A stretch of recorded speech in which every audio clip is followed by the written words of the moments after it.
So we'll see what happens. Yeah. We'll see what happens with the Golden State Warriors. It's going to be could be next week. It could be. I think it's just going to be a fascinating offseason. And to me, for some reason, it starts with Kerr. I don't know why. For me, it starts with Kerr as opposed to Draymond. But I think they go hand in hand. If you come off Draymond, life's not over. You still want Steve Kerr to be the coach here. Now you got me thinking that's what Steve might have been doing when he was saying he was politicking. They got a lot of ball left, the big three, and to win a championship, they need Draymond. But it's funny you said that because if Daryl Dunleavy Jr., Steiny, my first piece of business would be the stability at the head coaching spot, and I would go try and extend Steve Kerr. Now, what if there's a scenario, forget what Steve said, Steiny, if Steve is where Bob's at, I need to take inventory if I want to continue to do this here in the Bay. I don't get the sense that's where he's at because. But you got the sense that Bob was leaving, though, right? He said he had more fun this year than he ever has. I'm talking about Steve Kerr. So we should be able to fans talk. Crazy. We should be able to talk then. I should be able to, as Mike Dunleavy Jr., I should be able to get something done if he is feeling that way. Yeah. So he doesn't come into the year with that over our head. Yeah, and where we're going to start is Monty Williams' money. Wow. So Monty Williams is guaranteed. Back, Steve. I got to go upstairs and call Joe. I got to talk to Joe. Times 72. $12 million. More than that. I'm going to need more than that. Wow. Damn, 12 M's. I know. And I just, you want to see some, I don't see Joe Lacob paying Kerr, re-signing Draymond, and extending Klay Thompson. But I think if you do none of that, all of that, or a part of that, it's still risky. Because this is a part that to me, you've got to figure out. Steve Kerr's got one more year. All right, what are you doing with Steve Kerr? You just want him to come back from. Are you going to tell Steve Kerr the same thing you told Bob Myers? Hell no. Hey, looks like we can't come to an agreement. Why don't you just play out your last year? I don't like that. That's almost telling them you're gone. I don't see it, Bob. Draymond Green. Draymond's got one more year at 27. What's he want, though? He wants 3 years at 85, let's say. Man.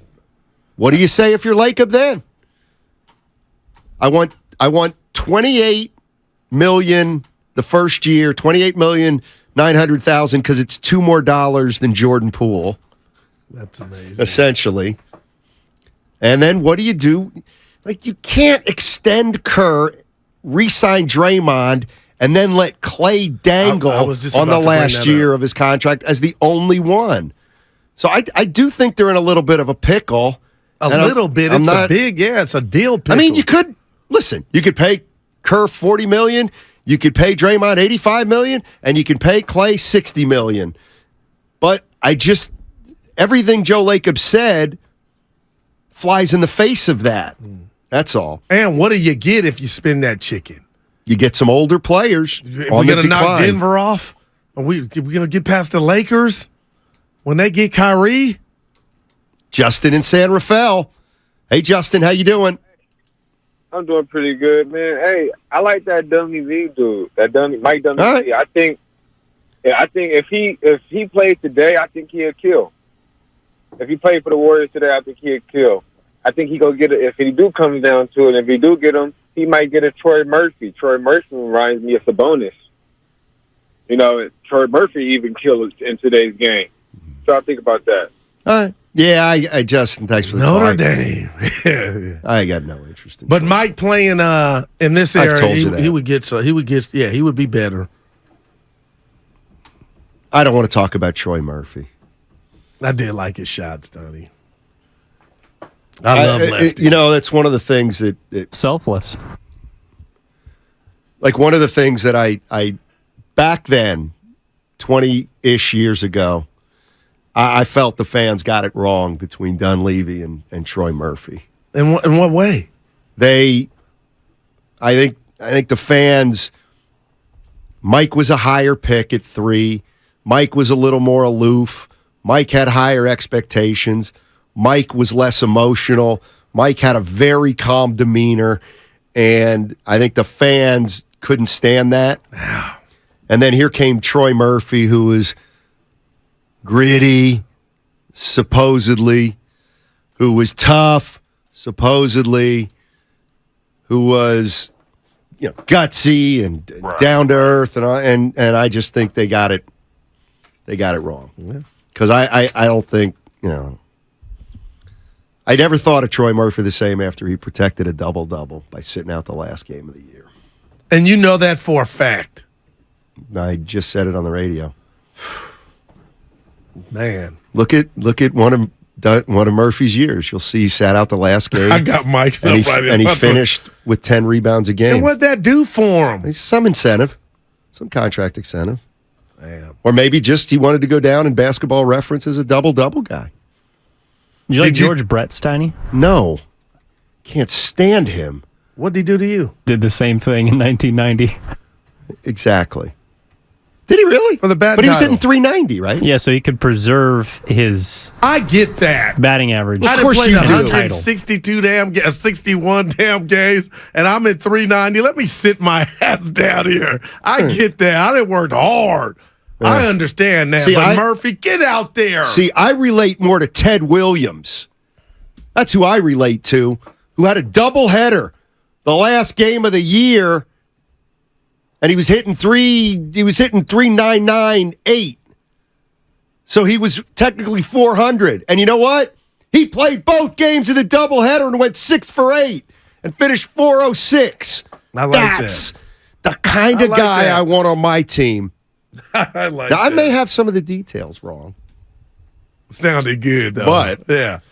I'm just saying. I'll tell you the year. Hold on. There it is, 10.0. 2005, 2006, Troy Murphy, 14 points, 10 rebounds Who was a game. his coach then, Steiny? Probably Musselman. I was looking like that.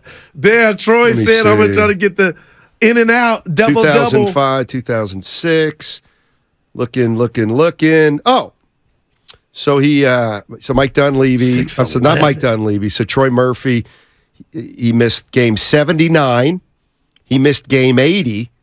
Oh, well, damn. And then he played and had 11 rebounds in the second to last game of the year to push him to 10. This is good. And then game 82 man, against Troy. the Utah Jazz, DNP. What if there was like an incentive in his contract? No, Makes it Steiny even said worse. there was one. There might have been. Well, then he's I just, don't he like was it. looking out. Yeah, he was selfish. Say it. Just say it, Evan.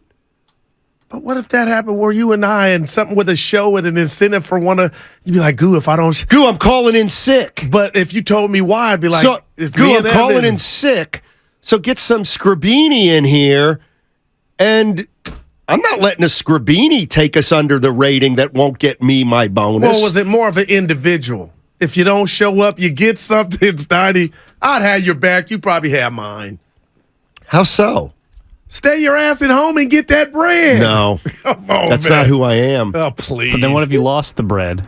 Well, better to have loved and lost than never who have See, loved, you're and, talking loved now. at all. You don't mean that.